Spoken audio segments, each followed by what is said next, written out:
네, 작가님 같이 한번 인사 부탁드립니다. 네, 안녕하십니까. 안녕하세요. 아트필드 유튜브 시청자 여러분 반갑습니다. 오늘은 세부로 떠나는 여행 홍경표 작가님 모시고 인터뷰를 할 텐데요. 작가님, 우리 시청자분들에게 한번 인사 부탁드립니다. 네, 지금 화가 홍경표라고 합니다. 반갑습니다. 네, 작가님, 세부로 떠나는 여행 제목부터가 심상치 않은데요. 네. 어떤 작품들이 있는지 같이 한번 둘러보시고요. 우리 작가님하고 또 같이 말씀 나눠보도록 하겠습니다. 한번 보시죠.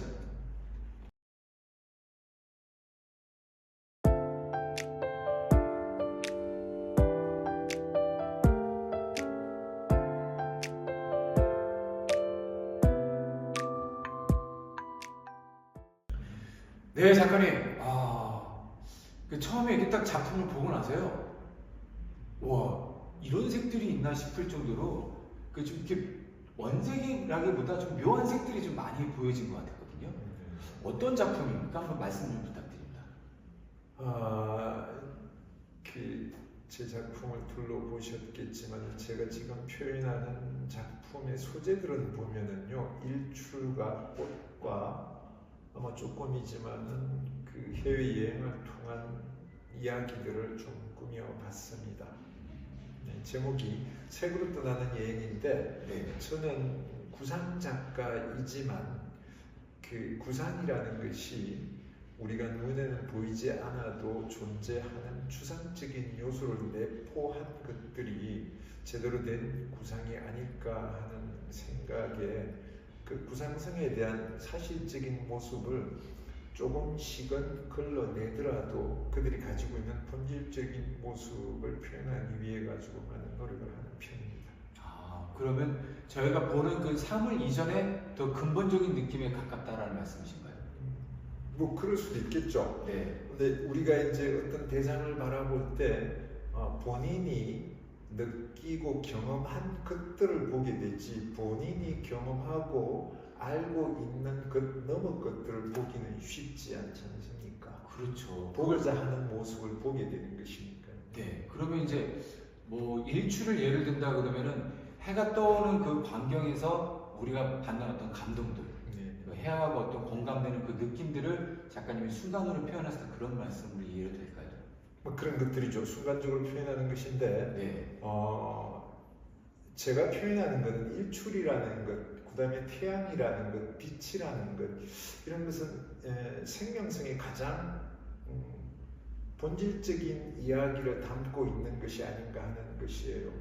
모든 생명들이 빛이 없다면, 햇빛이 없다면 그 생명성을 유지하기 힘들 거예요. 그렇죠. 그래서 그들이 주는 에너지에 대한 그 생명의 꿈틀그림, 빛의 꿈틀그림, 뭐 이런 것들에 대한 표현을 한다고 해야 되겠죠. 언뜻 보기에는 이게 꽃 그림이나 아니면 일출 그림도 그렇지만요. 이게 작품이 되게 거칠다, 아니면 거침없다, 네. 좀 이렇게 뭐 빠른 느낌이다, 네. 동적인 느낌들이 많이 나거든요. 네. 작가님 작업의 어떤 방식입니까, 아니면 표현 방식이? 제 표현 방식이죠. 그러니까 움직임이 없는 것들이나 좀 다듬어지고 세련된 것들, 이런 것들에서는 제가 그렇게 큰 흥미를 느끼지 못하는 편이에요. 왜냐하면은 그 생명성이라는 것은 조금 거칠고 다듬어지지 않고 야생성이 살아 꿈틀거릴 때 그곳에서 생명이 움트지 않을까 하는 그런 생각이죠. 뭐 다른 사람들은 어떻게 느낄지는 모르겠지만은 좀 더 세련되고 깔끔하게 디자인된 것들에는 그 나름의 세련성을 가질 수는 있겠지만 원초적인 에너지와 원초적인 생명성을 간직하기에는 좀 부족하지 않는가 하는 그런 생각이죠. 그러기에 좀 더 빠른 필치와 빠른 스트로크를 통해 가지고 그들의 야생성, 생명성을 표현하는 데 주는 정도죠. 아울러 그 색은 조금 더 원색적이고 강렬한 색채, 이런 것과 함께하죠. 네. 지금 이제 작품에서 보면 이렇게 느껴지는 건데요. 네. 어떤 꽃의 모양, 형태, 색깔보다도 작가님 말씀하셨던 이 에너지들이 뿜어난다는 느낌이 좀 많이 들거든요. 감사합니다. 그렇게 느끼셨다면. 그게 이제 작가님의 말씀하시는 의도가 이렇게 작품 표현된다는 말씀 주신 거죠? 그렇다고 봐도 무방할 것입니다. 네. 네. 그런 데서 또 한 가지는 제가 이야기하고 싶은 것들 중에 하나는 눈에는 우리가 화면이라는 것은 우리가 보이는 것에 대한 이야기가 될 수 있는데 우리가 그림이라는 것은요. 네. 실은 그 속도감이나 소리나 리듬 이런 것들을 본다는 것은 그렇게 쉽진 않잖아요. 그렇죠. 우리가 네. 노래를 잘하는 사람이거나 무용을 한다거나 이런 사람들을 보면은 그 리듬감을 느낄 수 있다는 것이 있는데 네. 그 속도감 이외의 리듬감은 제가 상당히 강조하는 편인데 그 정적인 요소에서는 그 리듬감을 찾기가 그렇게 쉽지는 않을 거예요. 특히나 이제 이런 꽃이나 우리가 딱 정형화되어 있는 그 사물들 봤을 때 여기서 어떤 생명의 확장, 리듬, 말씀하셨던 어떤 그 에너지들을 느낀다라는 게 쉽지 않을 것 같습니다. 네. 어느 한쪽에 정적인 구도를 잘 사용하는 것이 아니라 조그만 사선이고 조그만 대상을 허물어뜨리고 파괴해서 그 대상의 원초적인 모습을 부여하면서 어느 한쪽으로 형태나 색이 기울어졌을 때 그 반대쪽에 작은 점이나 파괴된 선들을 집어넣어가지고 의도적으로 리듬감을 부여하죠. 그렇게 되면 그 화면이 좀 출렁이게 되고 움직이게 되고. 그러면 작가님이 저렇게 어떤 거침없는 어떤 그 붓의 움직임, 어떤 색을 표현하시려고 할 때 이게 한두 번이 그렇게 만들어지는 겁니까? 아니면 오랜 습작이 돼서 지금 작품들이 나오게 되는 겁니까? 저는 아마 이런 쪽으로 설명을 하면 조금 나을 것 같은데 제가 그림에 대한 것보다는 네. 그 연극 무대에서는 배우님이나 이제 그 김홍도님은 배우시니까 배우들이 새내기와 오래된 배우 같으면 조금 다를 건데 감독이 요구하는 새내기들은 대부분 보면은 그 영화 내에서 그 캐릭터를 자유롭게 소화해내기가 힘들고 주문하는 캐릭터 내에서만 연기하기가 쉬울 거예요. 네. 근데 좀 오래된 배우나 경험이 많은 배우 같으면은 그 캐릭터의 속성을 파악을 하고 그 캐릭터를 살아끔 들그리게 그 촬영장 내에서 살아끔 들그리는 생선처럼 퍼뜨길 거예요. 아마 완전히 녹아 들어가게 되면은 그 배우가 그 대상화되어서 자연스럽게 움직이게 되겠죠. 그런 면에서 제 그림도 오랜 경험을 통해 가지고 작업 양이 많아지게 되면은 그 대상을 표현하는데 조금은 자유로워지겠죠. 가령 뭐 꽃이라든가 일출이라든가 제가 잘 표현하는 파도 같은 이러한 것들을 오랫동안 습작을 통해서 많은 작업 양이 이루어지게 되면은 그 대상의 속성을 파악하고 그 묘사에서 조금은 자유로울 수 있겠죠. 아니 근데 우리 작가님이 배우의 그 견주에서 말씀을 해주시기 훨씬 이해가 쉬운데요. 그러니까 처음 하는 배우들은 아닙니다. 처음 하는 배우들은 이 역할이면 이 역할만 해야 된다라는 그 마음이 있는데 이제 좀 경험이 쌓이고 그 배역 안에서 놀 수 있다라는 마음이 딱 생기게 되면은 이 배역을 가지고 내 내면에서 근본적으로 표현하고 싶은 것들, 감독님이나 극에서 표현하는 것들이 좀 자유롭게 나올 수 있는 부분들이 있거든요. 그런 부분을 제가 이해해도 괜찮을까요? 네네.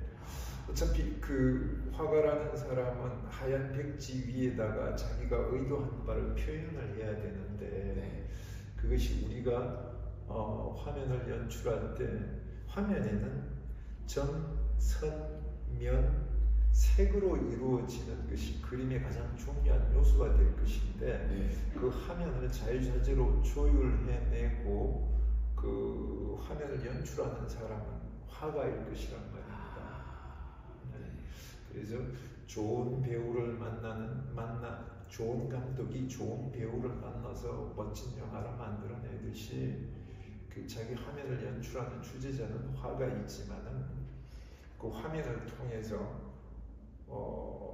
실제 하는 것들을 화면은 실제 하는 것이 아니잖아요. 영화도 그렇지만 그 허상의 세계인데 그것을 그럴듯하게 표현해내야 되겠죠. 네. 그것을 가장 그럴듯하게 표현해내고 보는 이로 하여금 감동을 받게 만들라 이러려면은 그 안에서 정말 자유로워야 되겠죠. 이제 우리 작가님 말씀 듣고 작품을 다시 보게 되니까 그 어떤 자유로 그 생명력이 갖고 있는 그 에너지들이 막 느껴지는 것 같아서 그림도 다시 보입니다. 아이고, 네. 감사합니다. 작가님 근데 좀 하나 궁금한 게 있는데요.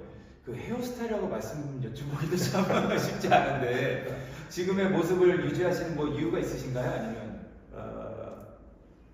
제가 이게 머리 깎은 지는 20년이 좀 지났는데요. 제가 대머리예요. 대머리인데 제가 이 40대 초반에 자동차를 타고 가는데 운전해 가는데 여름철에 저는 에어컨을 싫어해서 문을 열고 잘 다니는 편이에요. 시골은 바닷가라서 문을 열고 다니면 상당히 시원한데 어느 날 제가 아무 생각도 없이 문을 열고 차를 타고 내렸는데 동네 선배님이 저를 부르시더니 야마 너희 좀 거울 좀 봐 이러시더라고요. 웃으시면서 왜요? 이러면서 거울을 봤더니 머리가 한쪽으로 넘어가서 참 그렇더라고요. 거기로 가서 저는 이렇게 가름머리처럼 네. 많이 흥크러져가지고 네. 제가 보기도 우습더라고요. 그래서 거기로 가서 머리를 깎았습니다. 그러고 뭐 그냥 그대로 간다는 것이 아니라 조금 자라고 다시 기르지 이랬는데 묘하게 그게 잘 안 되더라고요. 저 자신에 대한 있는 그대로를 보여주고 싶은 생각도 있었겠지만은 나중에 그게 귀찮더라고요. 한번 이 머리를 감고 나니까 상당히 편하더라고요. 나를 있는 그대로 보여주는 것도 편했고 또 관리하는 것도 편하고 그래서 그대로 그냥 쭉 깎고 있습니다. 네, 알겠습니다. 그런 에피소드 있었군요. 약간 이제 벌써 인터뷰를 마무리할 시간이 됐어요. 네, 벌써요. 시간이 금방 지나가네요. 마지막으로 우리 그 시청자분들에게 앞으로 뭐 작품 활동 계획이나 우리 작가님의 뭐 하고 싶은 말씀 있으시면 또 한마디 부탁드립니다. 저는 제가 가끔 글을 쓰거나 이렇게 해서 SNS에 자주 올리는 편이에요. 가끔이 아니라 일주일에 한 3-9주 정도씩 올리는데 그 중에 제가 이런 얘기를 합니다. 시인이 시를 짓는 것이 아니라 시가 시인을 짓는다고 합니다. 그러니까 그림을 그리는 사람은 화가지만은 그 화가를 짓는 것은 그림이겠죠. 그림이 없는 화가는 있을 수 없고 시가 없는 사람은 시인이 될 수가 없죠. 그래서 이게 좀 반언법적인 이야기가 될 수 있는데 시인이 시를 짓는 것이 아니라 시가 시인을 짓는다는 거죠. 저는 앞으로 이렇게 얘기를 하면 그림을 그릴 뿐입니다. 그림을 그릴 것이고 오늘 제가 이렇게 전을 펼쳤지만은 전시를 하면서 누구보다도 저는 제 그림을 가장 많이 봅니다. 작업실에서 볼 때와 이렇게 펼쳐졌을 때 볼 때하고는 또 느낌이 다르거든요. 그러면서 배웁니다. 아마 이게 배우는 것이 멈추는 날은 죽는 날이겠죠. 죽는 순간까지도 제가 그림을 그릴 수 있었으면 좋겠고 건강이 허락한다면 제 계획이라면 답이 될지 모르겠지만 그리는 일입니다. 그 과정에 저를 알아봐주는 사람이 있어서 이렇게 전시도 하게 되고 또 다른 해외에서의 뭐 그러한 계기가 된다 이런다 함께 할 수 있고 함께 하고 그게 준비가 돼야 되겠죠. 그림이 있으면 제 계획이라는 그림입니다. 이 이제 말씀을 듣고 나서 우리 시청자분들이 우리 작가님이 앞으로도 오래오래 건강하시고 더 이렇게 멋진 작품, 작가님이 갖고 계신 그 어떤 심연의 본질, 어떤 생명의 에너지, 어떤 그 꿈틀거리는 확증들이 더 많이 펼쳐질 수 있도록 분명히 또 응원과 기원을 할 것 같습니다. 저 역시도 계속 작가님 작품 보면서요, 멋진 작품 많이 만들어 주시길 또 응원하겠습니다. 이제 같이 한번 인사하시고요, 마무리하도록 하겠습니다. 저희 세부로 떠나는 여행 홍경필 작가님 모시고요, 2월 28일부터 3월 12일까지 아트필드 갤러리 1관에서 전시 중이거든요. 오셔서 작가님의 이 멋진 생각, 깊은 생각들을 작품으로 많이 보시고 또 감상했으면 좋겠습니다. 제가 김영표 배우님과 인터뷰를 하기 위해 숙소에 조금 일찍 나와서 이곳을 좀 돌아다녀봤습니다. 오래된 노포와 오래된 철공소들, 지금은 어떠한 사회적인 그 경제적 구조가 바뀜으로 인해 가지고 떠난 건물들도 많지만 지금도 지키고 있는 우리들의 이웃이 있습니다. 오래된 이웃들인데요. 이 공간이 상당히 핫한 공간이에요. 제가 보니까 그 나이 든 사람들은 자신의 잃어버린 고향을 찾을 수 있겠고, 젊은 분들한테는 또 본인들이 여지껏 겪지 못했던 새로운 레트로라 그러죠. 그런 것을 경험할 수 있고 아주 멋진 공간이에요. 한번 오셔서 겸사겸사해서 제 전시도 한번 둘러봐 주시고요. 그랬으면 좋겠습니다. 네, 잘 들으셨죠? 꼭 오시면 좋겠습니다. 자, 특별히 시청자 여러분 시청해주셔서 감사하고요. 이 홍경필 작가님 꼭 와서 감상하시기 바랍니다. 건강하시고 행복하십시오. 감사합니다.